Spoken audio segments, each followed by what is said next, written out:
you're here. Yeah, we're so glad you're here. Oh, we're so glad to be together in unity.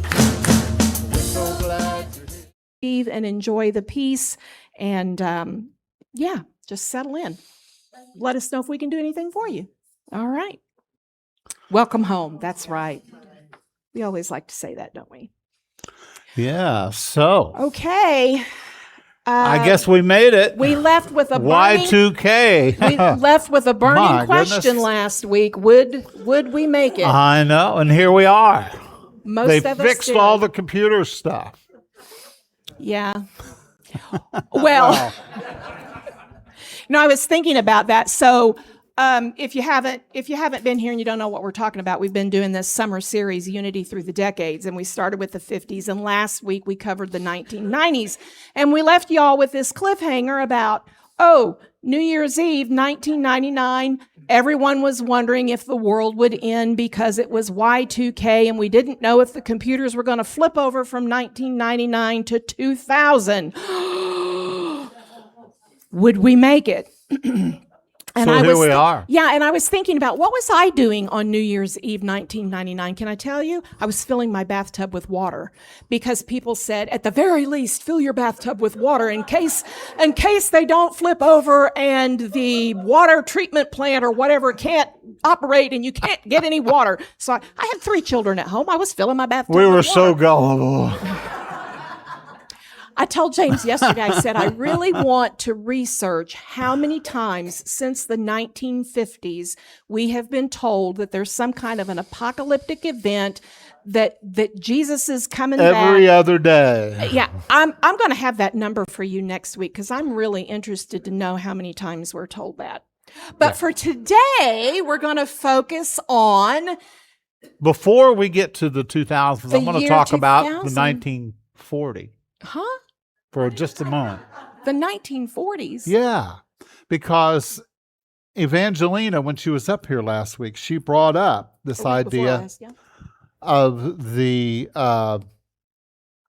peace song that we do in Unity.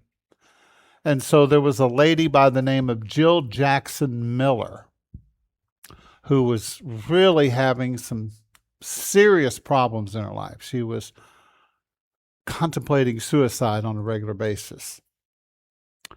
And so while she was recovering from this, her physical therapist introduced her to Unity principles and silent unity. And so she began to attend a Unity community, Unity church.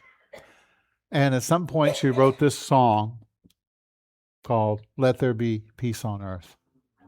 That was in the 1940s. Isn't that amazing? So I just thought that you needed to hear that. Is that okay? Yeah, it's beautiful. Her name was Jill Jackson Miller. All right, so our theme today is awakening in an interconnected world. You know, how many here know what happened in 2004? Something happened in 2004. Do you know what it was? Britney Spears was dating Justin Timberlake. It's not That's exactly very what we had in mind. And Lee and I came to Unity of Greenville in 2004. Yeah. So that happened. At the same time, Brittany was doing whatever she was doing. So that was it. Well. So before we start down this path, just take a moment to stop and remember where we started at in the 1950s when we were talking about rabbit ears to get reception on your television. And that there were 3 major stations, and you had to put aluminum foil sometimes on the end of the rabbit ears to get them to pick up. Oh, that really helps a lot. That's where we were at 50 years prior to where we start today. And now this interconnection. Yeah. Ask kids what an LP is. ask kids how to work a rotary phone.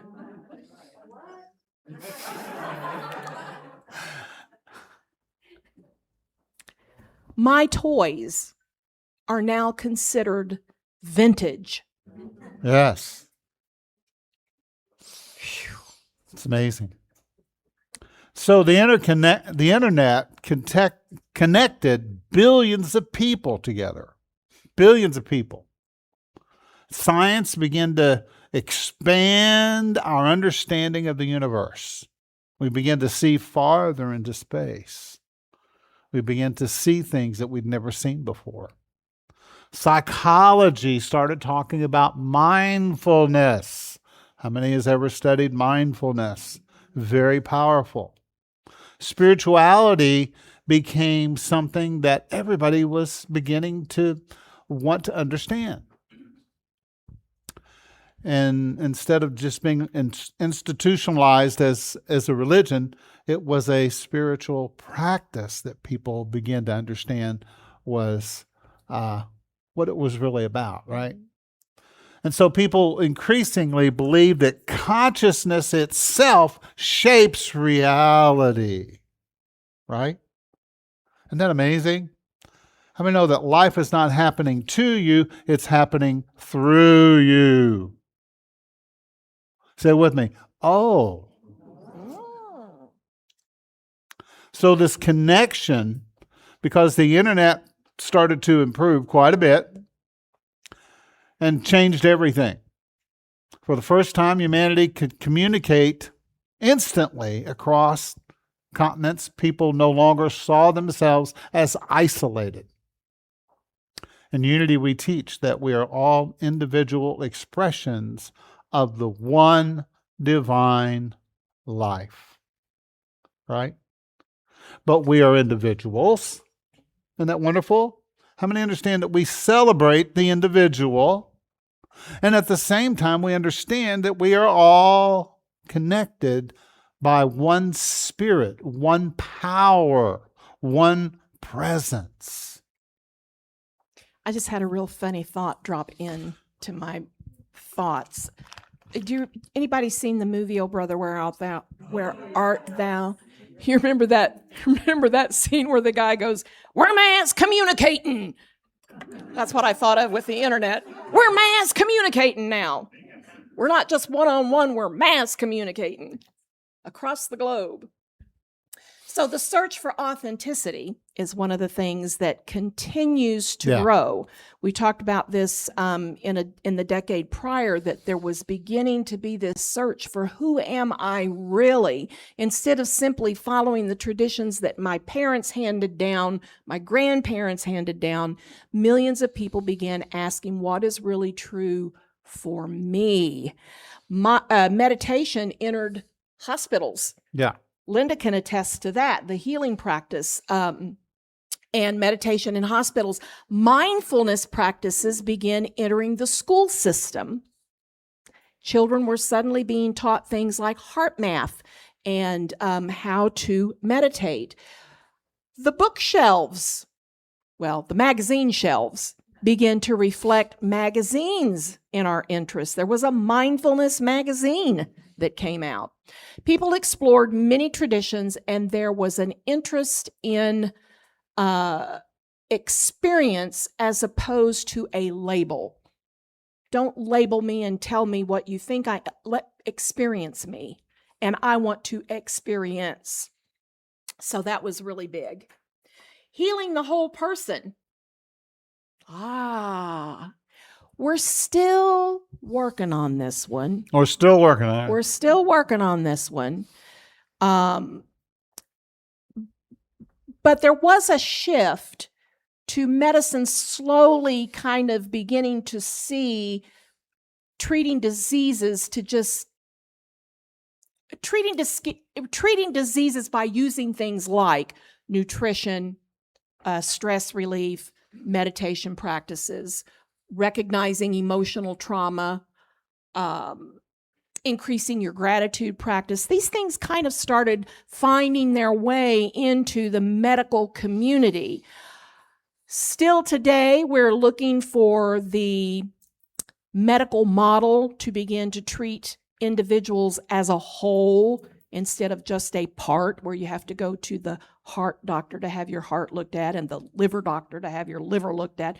The whole being. We're still working on that. But at least in the 2000s, they did begin to start looking at, well, nutrition has an effect on your healing, and maybe your level of stress has an effect on the health of your body and so forth. So these teachings were ancient. There was Chinese medicine that's been used forever, but some of this was beginning to find its way into the larger community, the larger population. Because, we begin to understand that whenever there's something wrong with your body is not like, it's a little bit like a car. When your car is broken, what do? You take it down to the mechanic, they look at it, they diagnose it, and they fix it, right? And they repair it. But the body is different. The body holds energy.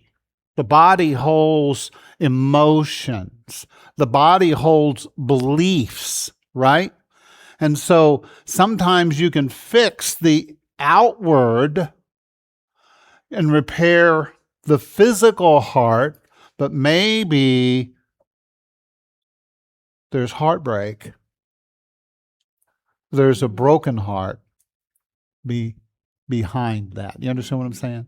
So many times it's like we're beginning to understand that you have to work on the inner issues first. And then a lot of times when you are able to release the stress, release the trauma, do the forgiveness, right? Let go of any attachments that you're hanging on to, any beliefs, and allow your body to be able to relax. And you know what I've discovered? That my body is so intelligent. It's charged in every cell with a divine intelligence that it will begin to heal itself, right? But we've got to release those inner things. Now, doesn't mean you shouldn't go to the doctor and have the doctor work on, because we're spirit, mind, and body, right? We're a whole person. So healing is more than just fixing the body. It's restoring the inner person, restoring the inner heart. And when you can do that, then many times that will cause you to heal a lot faster. Does that make sense? How many have seen it work? You know what I'm talking about? Yeah. Look at the room. A lot of people. Yeah. So the smartphone. Yeah. Here we go. The smartphone. We started out with beepers and pagers, and then we went to the brick phone, and then we moved to the flip phone, and now in 2007 we have the first iPhone, and it completely changed communication. Because suddenly in this little device, communication with everyone in the world became portable. Do you remember the days, some of you will not, but some of you will remember the days where you might have got stranded on the side of the road? You had no phone. You had to wait for the kindness of someone to stop and help you out. How many of us leave the house these days without our phone, and it's like, oh, I got to turn around and go get my phone. I can't go anywhere without my phone. I got to have my phone. The phone has become almost like an appendage for some of us. We have become so reliant on it. And it's not just the communication value that it gives us, it's the knowledge. I'm glad I'm not addicted to my phone. That's right. It is. I don't take it everywhere. How many times we have a discussion and I go, I don't know, let me find out. And I open up my phone and I'm Googling something to get the answer.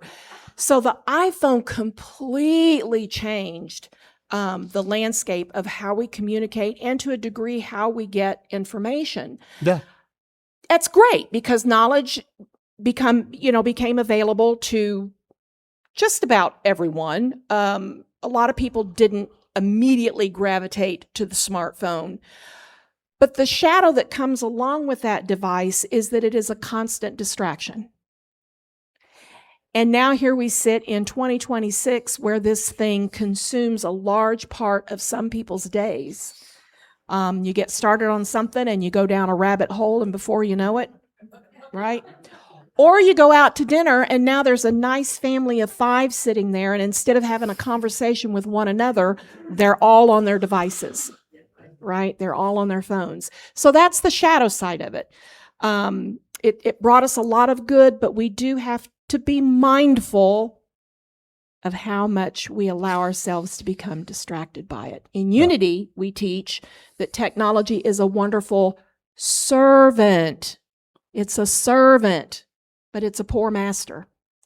Yeah. We don't want to let it become our master. Yeah. Social media. You ever heard of it?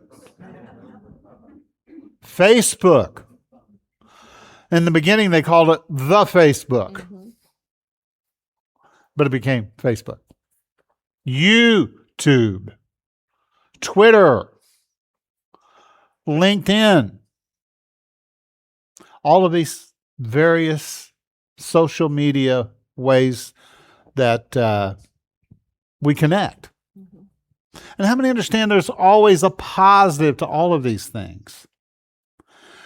And just like anything else, there's a negative too, right? And so it's just understanding that these are tools that we use to connect with each other, right?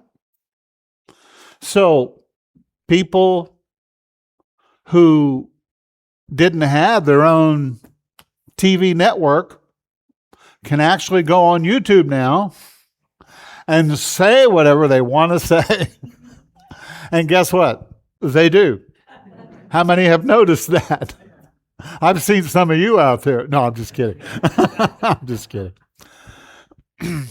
So that, and see, every voice matters. You know, there's something inside of all of us that we want to be heard. We want somebody to listen, to hear what we need to say, right? But the shadow of that is something called comparison. Oh, that person, they say it better than I do. They look better than I do, especially on camera, right? And the division that happens because somebody stands up and says, I believe in this, and whoever doesn't believe in this is wrong. And so what happens? Everybody who doesn't agree will get on social media and begin to share their point of view. And it creates division, right? How many know that that's so middle school? Right? That's so middle school. Trying to have you figured out yet that you can't make people believe what you believe by attacking them? Now, I know in the moment it feels good. I really got them, didn't I? It feels good in the moment. But does it resolve anything? Right? We need to get back to the place to where we are connecting, because we're human beings are made to connect. We're made to connect. We're made to touch. We're made to feel. And a lot of times we have these it's like, you know, I've watched commercials, you know, and tears come to my eyes because it touches something inside me, you know? And I love that when I can find something that's inspirational and it touches me. It causes me to feel something positive, right? So that's what it's supposed to be about. So what is the lesson with social media use your voice wisely. Use your voice wisely. Use your words to heal, to bridge the differences. Right? Yes, I know we look different. We act different. We have different beliefs. But you know what? 99.999% of us is the same. We're all the same in that way. And I want to connect with people in that way. Don't you? Don't you? Are you getting that message? That was the message that we were supposed to get. It wasn't the message we necessarily got, but it was the message we were supposed to get. Yeah. And as we move further down the decade of the 2000s, social media will go on to become a booming business for people. They will create accounts that mirror a lifestyle that they don't really live. I was reading a novel a few weeks ago about a woman who had a homesteading Instagram account, and it was all fake. She had people that would come in and photograph all the food and all the things that she was doing, but that was not the life that she lived. And so there's a whole layer of things going on with these stories that get developed on social media that a lot of times there's not even any reality in them. And that will kind of grow as the 2000s move on. Yeah. Wikipedia came about, and knowledge became available in a format where people could collaborate. Because if you had an article or a source that you wanted to contribute to something, you could go on there and you could add your reference and source to that. So it was a great idea of truth expands when it's shared. Mm-hmm. It was a collaborative effort. You can't take everything on Wikipedia at face value because it is a collaborative effort. But for the most part, people share things that are backed up by reference material. Also, GPS navigation became available. I miss the old maps, don't you? Do you remember sitting in the passenger seat with the map unfolding and going, well, it looks like it goes this way, but I'm not sure if you're supposed to turn here, and it's only that far, but, no, those days are gone. Yeah. Now, an interesting metaphor for the GPS, it is the global positioning system. But what we need is a GPS, perhaps a grace positioning system or a God positioning system. So the GPS gave us outward guidance. Wasn't always great. Sometimes you wound up on a road that was a dead end, or you didn't get where you were going, and that adjusting, Sometimes recalculating. Alexa gets confused. Recalculating, turn around, became a kind of plague to our journey. Or Siri. But for the most part, it would get us where we were going. We need that same kind of inner guidance system. Yeah. And we have it. We have an internal guiding system. It's just a matter of paying attention to it. Yeah. How many of you have ever had the little Siri unit telling you, at the next stoplight, make a right? And you zoom through it and they go, turn around, I know what I'm doing, hush. I know where I'm going. She talks to Siri all the time. We override talks it. Back we override it. And sometimes we do that with our internal guidance system. Our internal guidance system is saying, make a right at the next light. No, I'm going straight. I know what I'm doing. I know, So we have it. We just need to tune into it and use it. Yeah, I tell you, before GPS, I remember one time we were driving down, I believe it was 85, or driving north on 85. And all of a sudden there was this big traffic jam and everybody was stopped. People were getting out of their car, and barbecuing and stuff on the side of the road. So I said, we're going to go around. And so I took this little exit off into this country road. Oh my goodness. And we were driving down this country road. It was in Tennessee. It was in Tennessee. And it was in the hills and hollers. Yeah. And we love Tennessee. It was foggy and raining. And the whole atmosphere started to change.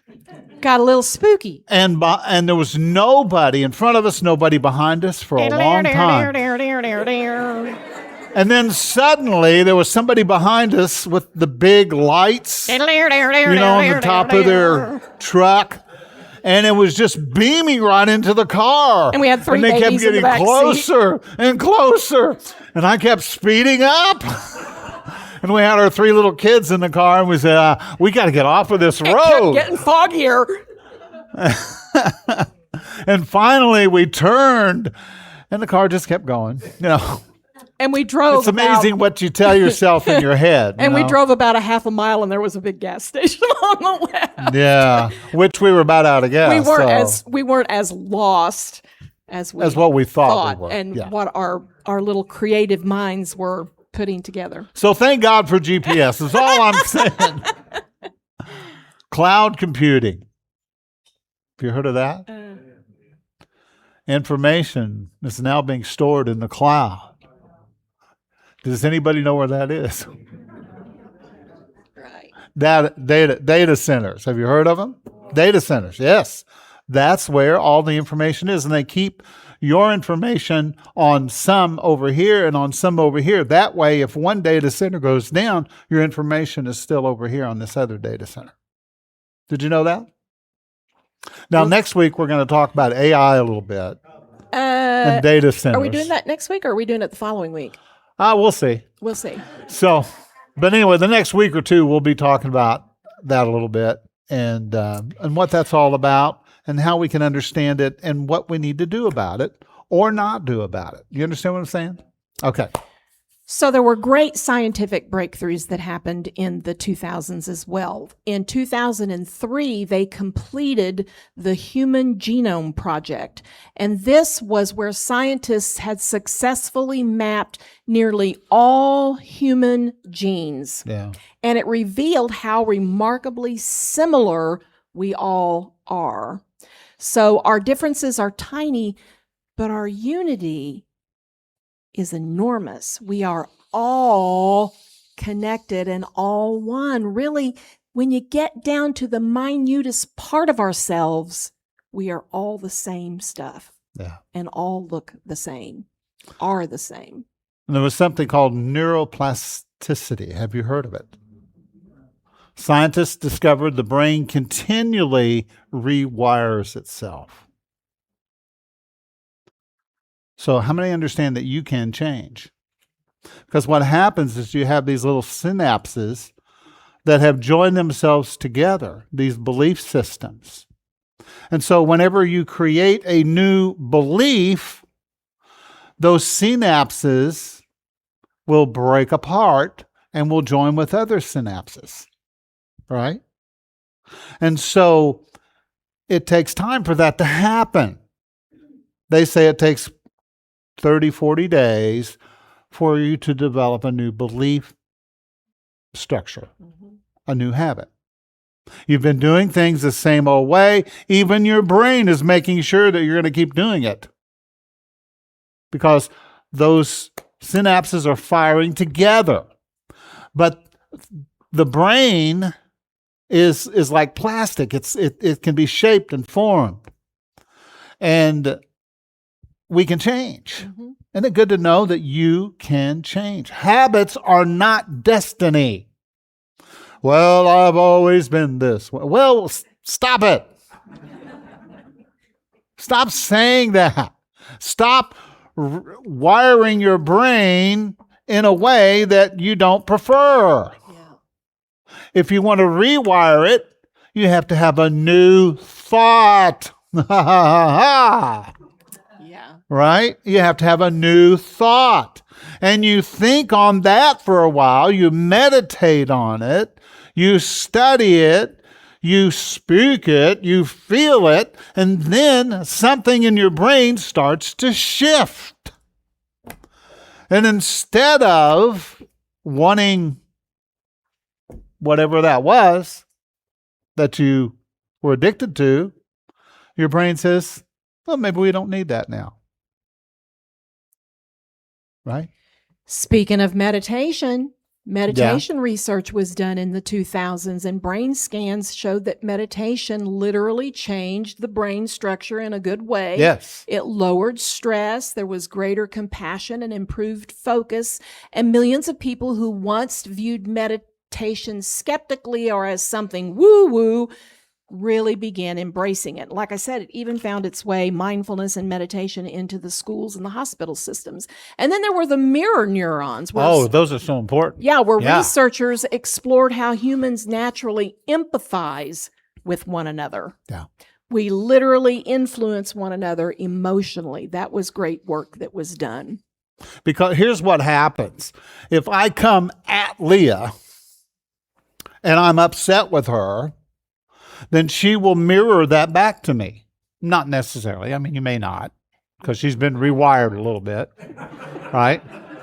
But I'm just using you as an example. I know. Let's just say it's a bad day. Okay. And so she mirrors back to me that attack. She comes at me because I'm coming at her, and so she's coming at me. We mirror each other. And so if you come to a person that you love, and you put your hand on their shoulder and say, hey, I care about you, I love you, I appreciate you. Thank you for that way that you were with me yesterday when I needed it. I really appreciate that. And what happens inside of her is there's a warm feeling. She starts to glow, right? And she reflects that. She mirrors that back to me. It's the same way with your animals, isn't it? If you hurt a dog and you beat a dog and you isolate it, what happens to it? Then many dogs, sometimes they will become vicious, okay, and afraid. And they will mirror that. What do? You start giving them treats. So I like to give Leah treats. And she likes to give me treats. We get treats for each other, don't we? Chocolate, ice cream. For what reason? Just because. I mean, it's Tuesday. We need a taco. Right? It's just, everybody knows that. It's Taco Tuesday. Last Sunday was National Ice Cream Sandwich Day. Yes. And I didn't get my ice cream sandwich. Until Monday. No, so about Wednesday I said, Was it Wednesday? Yeah, it was about Wednesday. I said, I still haven't gotten my ice cream sandwich. And he said, I will go to the grocery store and I will get you some. And he did. Well, I went to the grocery store and got them because I had to get some other stuff. But you didn't have to tell him that part. I was looking really good there for a minute. So they were thinking really good thoughts about me for a moment there. So we've talked about how technology and science and medicine all making great advances through the 2000s. But there were some world-changing events that happened as well. That's right. This period included September 11th, 2001. There were wars in Afghanistan and Iraq. There was growing global cooperation on many scientific and economic issues. And the 2008 financial crisis happened. A lot of stuff going on. There was a lot of stuff in that 12-year span. But, one of the things that we learned how deeply connected we are as a global component, as a global people. What happens over there affects us over here. So there's been some positive lessons that have come out of all of that. We've hopefully learned that fear divides us, while cooperation and empathy strengthens all of us. So even though the 9/11 event was one of the U.S.'s darkest days, afterwards there was a lot of extraordinary stories that came out about heroism and compassion and the way that people stepped up and volunteered. Just all kinds of beautiful stories did come out of that, neighbors helping neighbors. And sometimes we find that love shines the brightest when situations are the darkest. A Course in Miracles, I think, says that light comes through the deepest wound. And even Rumi, was it Rumi that said, Yeah. the wounds are where the light comes in? So Yeah. in 2004, there was an Indian Ocean tsunami, and the world's response was unprecedented. Countries worked together to help what had previously been just complete strangers. And then in 2010, you may recall there was the Chilean miners that were trapped, and there was a big rescue that was undertaken for these 33 miners that were trapped underground And they for survived 69 days. Yeah. 69 days, yeah. And the entire world watched that, and hope became a global thing. So we also had the miracle on the Hudson in 2009 when Captain Sully landed the plane safely on the Hudson River. So there were a lot of things that happened that were big in the 2000s. Yeah. There were a lot of books, too, that came out that shaped our consciousness. And one of, I believe, is one of the most foundational books that you'll ever read about consciousness. And that is Eckhart Tolle's book, The Power of Now. If you haven't read it, you need to read it, right? The Power of Now. Present moment awareness. If you can get a hold of that concept and understand that idea and not just know about it, well, I should be more present. No, I am present. Do you see the difference? How many know we go around and we're saying, I wish I was more present with my life. And, what does that do for you? Say it with me, not a thing. Not a lot. All you're doing is observing that you're not in the present. So what you want to do is say, I am present. I am here now. I am present. Yeah. And also his book, A New Earth, which was the idea of awakening beyond the ego. Fabulous book. Rhonda Byrne's book, The Secret. And The Secret, the law of attraction. How many's heard of the law of attraction? Yeah. And that's what the ancients taught. It's a principle. But now we understand that there needs to go along with the law of attraction, there needs to be some spiritual depth, some spiritual maturity to go along with it. You understand what I'm saying? Mm-hmm. Yeah. Because if you use the law, because the law will work for you. It will work for you. But you can abuse the law. Say with me, oh, interesting. Okay.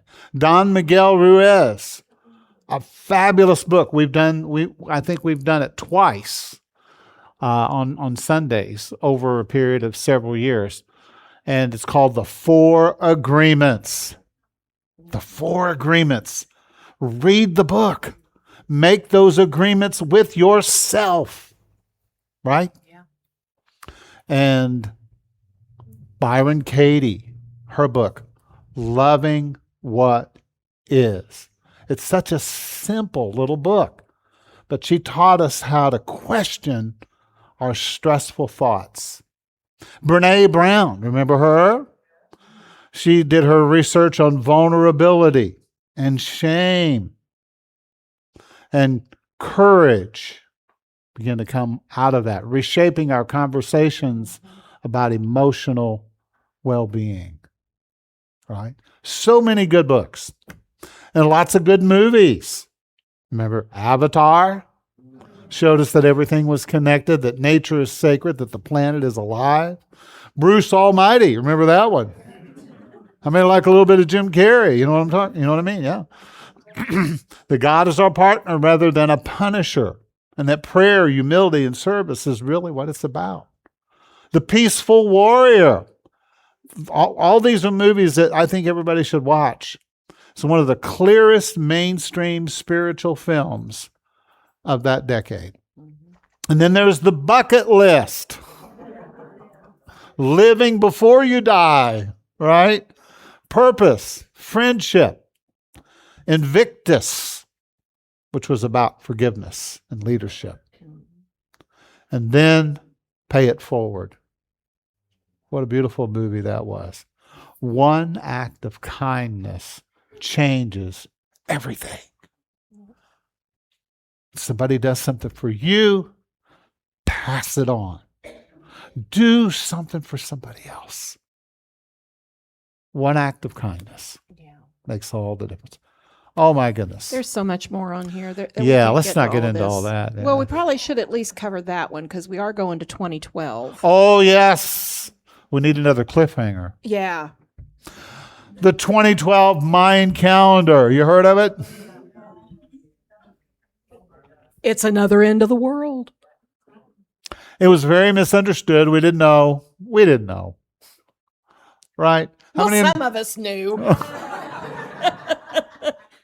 After all, we did fill our bathtubs back in 1999 with water, so we kind of suspected.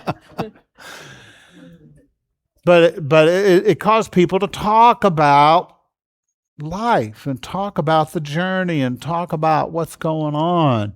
And that since 2012, we've actually entered into a totally different consciousness. Okay, so there was something that it was telling us. Mm-hmm. So, but was it the end of the world? Well, you'll have to come back next week to find out.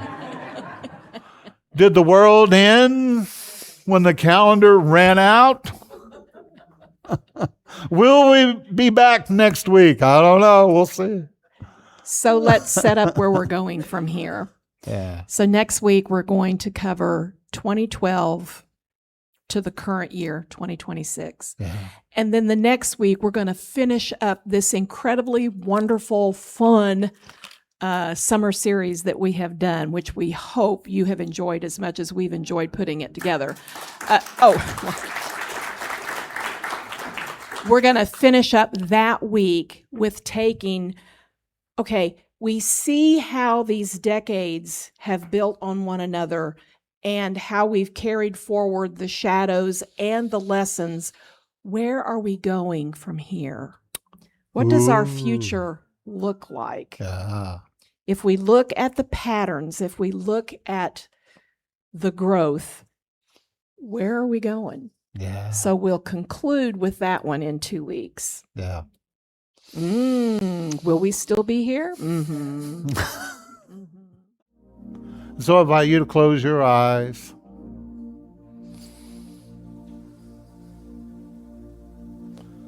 And just consider your life. Who you are. Who am I now? What have I come here to be? What did I come here to do?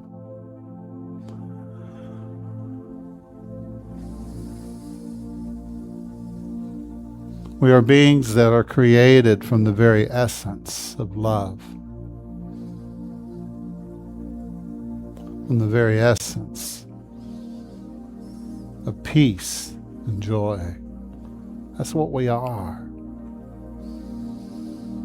And when we deny that, we block the flow, we block the river. When we're not using our hands to do things that are creative and constructive, when we're not using our minds in positive ways to be helpful, to think creatively,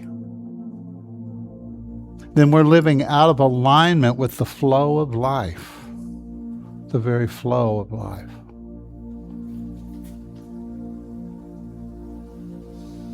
One person said, don't die with your music still inside you.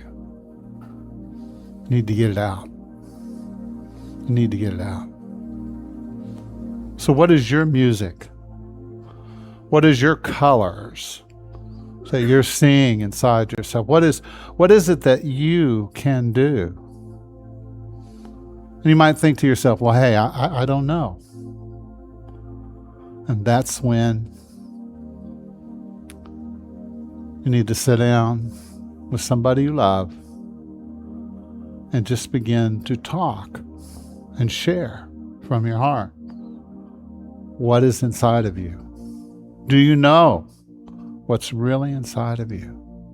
Have you really shared from the depths of your being? What would bring you the most joy? What would bring you the most joy? It's okay to be happy. It's okay to live in peace. It's okay to have your needs met. It's okay to be the you that you've come here to be. Say what you need to say. Begin to think the thoughts that you need to think.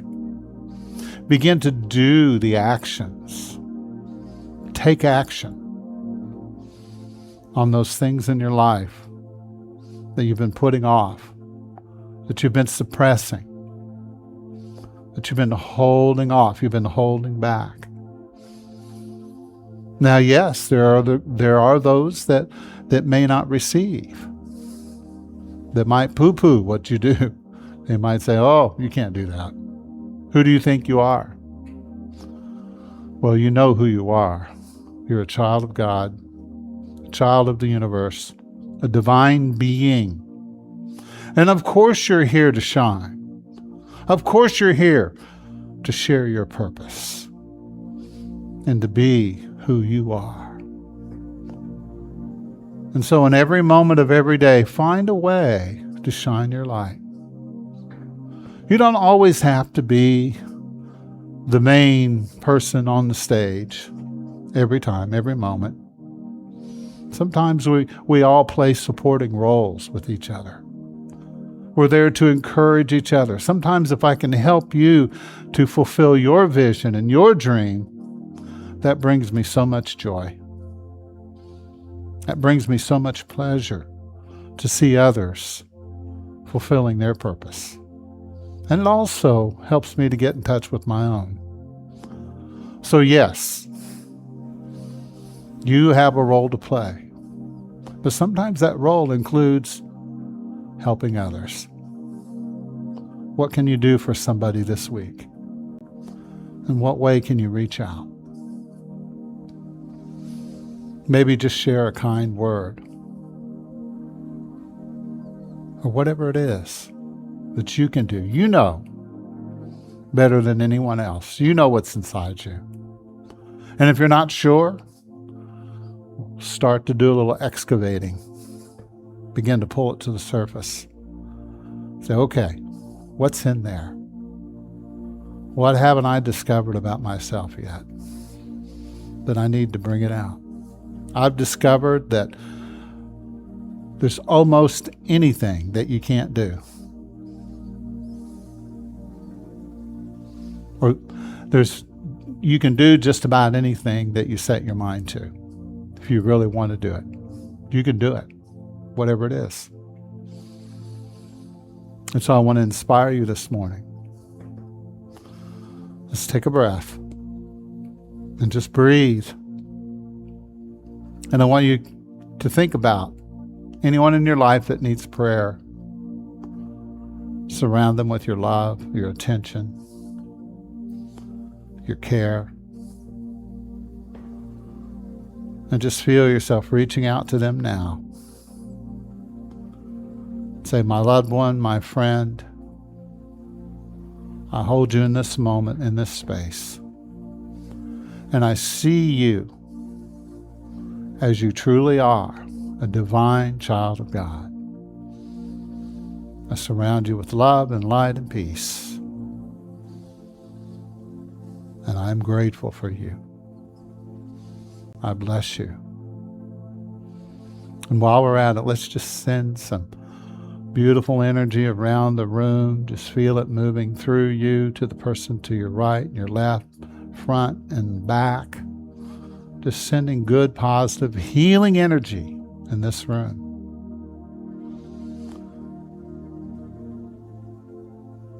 And let yourself relax just a little bit. You might be surprised how maybe that pain will ease. And your heart will open. And your mind will get still. And healing will come.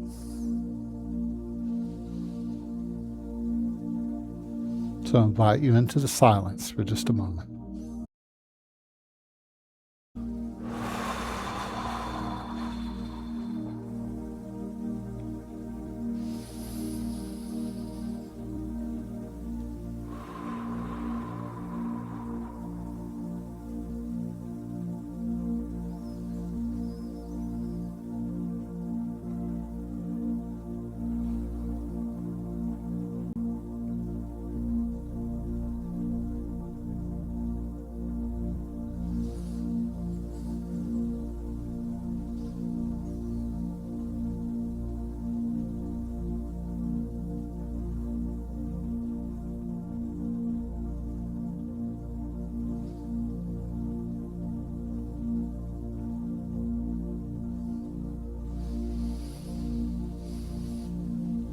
And so now, in the name of the living Christ, the peace, the name of love, the name of the all that good, the all-loving goodness, we say, thank you, God. So it is, and so be it. All right.